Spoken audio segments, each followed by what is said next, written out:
Hey everybody, I'm here doing some solving equations and trying to identify whether or not the equation does have a number of solutions that is either considered one solution, infinite solutions, or no solution.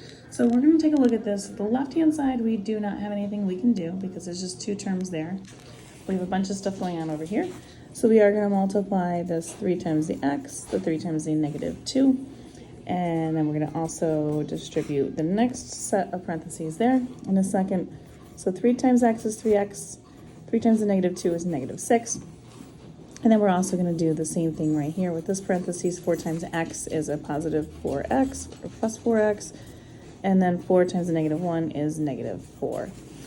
All right, so now I have that situated. Again, we look at something, we don't have consistency on both sides.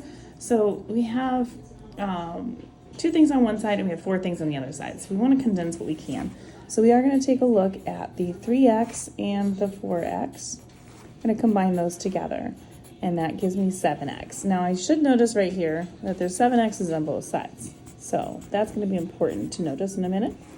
And then right here we have that negative 6 and that negative 4. And when I combine those together, I end up with negative 10. Now, if I look at this, and I immediately should look and see that they are identical on both sides.